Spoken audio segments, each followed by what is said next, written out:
Okay, so this is Entra ID. So CA is a component or of Entra ID. It has nothing to do with Intune. Okay, so but what we know, Entra ID is a front end for all kind of authentication for cloud resources. Correct? Every cloud resources. So one of the common cloud resources is SaaS services or enterprise applications is Office This meeting is 365. being recorded.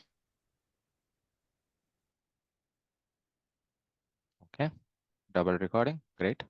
So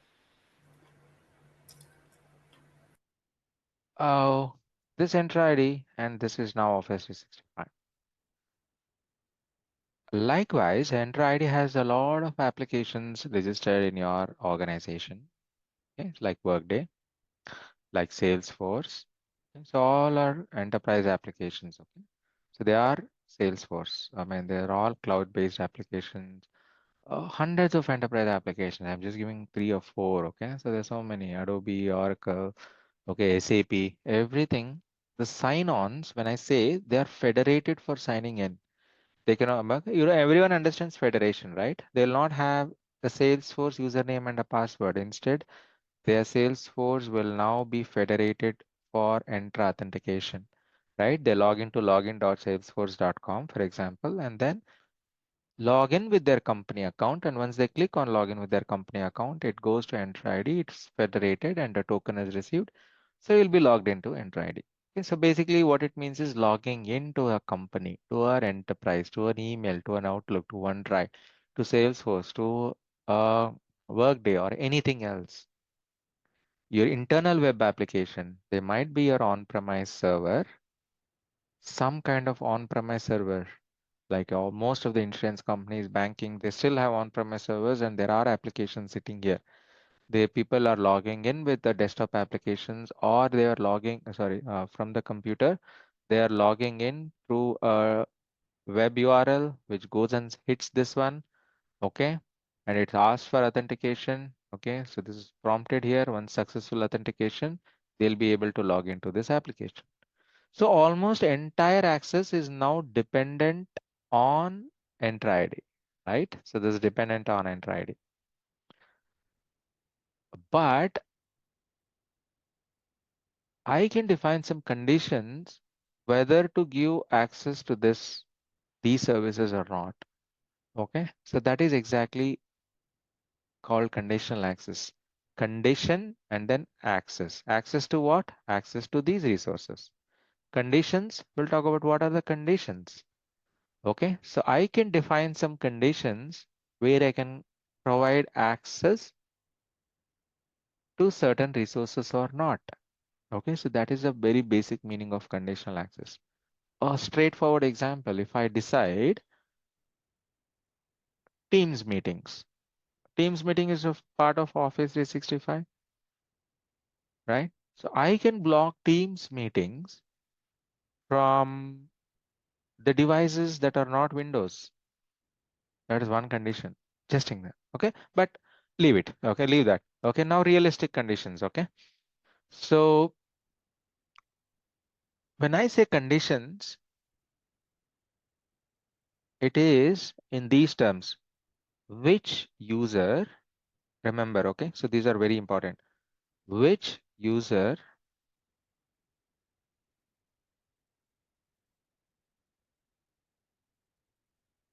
which computer is he coming from,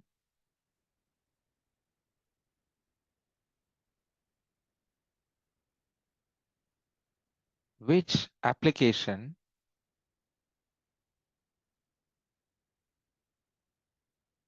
and then which location,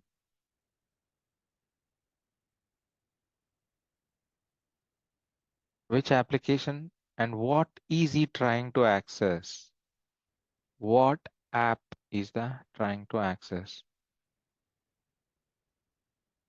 So these are all the terms that we need to understand. Okay, so when I say which, what did I write? Which user? Okay, so which user? Say for example, user is Anyone. Okay. So user is Sunil. So Sunil is the user. Okay. So this Sunil is how I measure, right? Sunil at, say for example, tcs.com.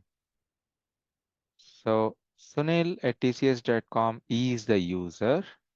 Now I know the user. Okay. For this user, there is some conditions. So which computer is he coming from? So I go and check. The computer is, say for example, device D2. Whether D2 is here or not. Okay. So it is there. But what is the status? The status is either it is hybrid AD joined, either it is Entra joined, it's either registered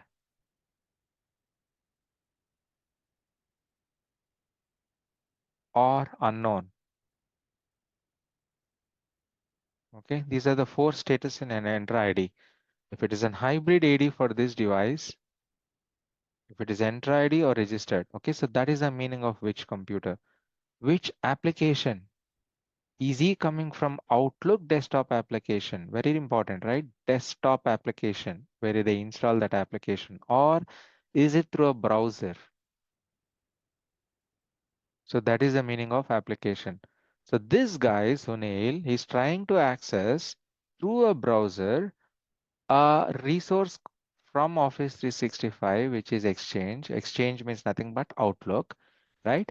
So he's trying to log into the Outlook. If I go to office.com, the first thing it hits is Entra ID. In Entra ID, it will check, okay? This guy, Sunil, is trying to use his browser to log into Office 365 from a computer, any of this. Okay, hybrid, joined, registered, unknown. So that is the meaning of application. Location, which location is public IP address? Whether it is a public IP address or a corporate, if it is sitting in the company location, so that address, IP address, will be an internal IP address, which will now be a whitelisted internal IP. So that is the meaning of location. What app is trying to access? Yeah, as I said, now it is Office 365. Okay, so with this in picture, I can now make different conditions to allow, to block, to grant access, to do anything. So I get now a useful scenario in my organization. They say that I want to allow Salesforce login access from the mobile browsers, but I want to block them from application. Okay, or other way around. If someone is using Salesforce application on their mobile application, it's okay.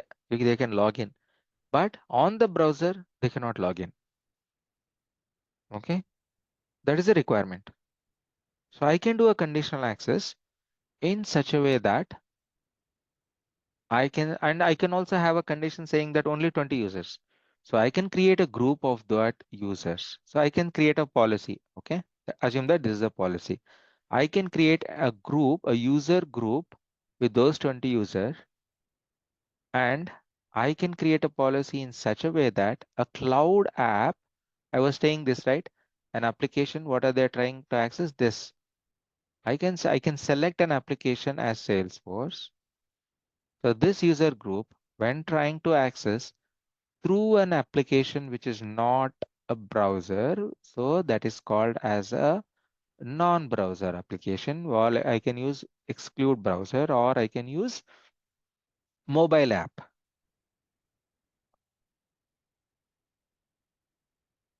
So mobile app is allowed. Salesforce is only allowed for this user group from any location. So I don't care about location, doesn't matter, office or they're logging in anywhere. I can do that. So that is exactly how we define, and the condition is I grant access. The word is always important, grant or block. So I grant access if these users are trying to log into Salesforce through a mobile app. That is the policy that I will create. So I'll grant access. Or suddenly if they say, no, I'm not I don't want the grant access, I want to block access. For the same user, same mobile app, same thing. If you want block access, there is a button, I'll show you. Okay, so instead of grant, you can just put block. So these are the conditions, hundreds of different policies many organizations will have.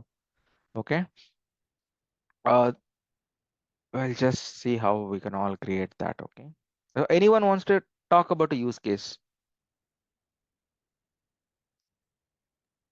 So, Raj, if we have an on-premise app, is it possible to give On premise? on-premise application? Mm. Is it It is possible. okay?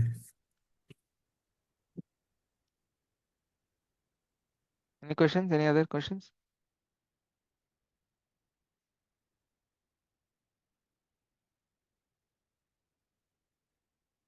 Okay, so let's see how all that looks like. Okay, so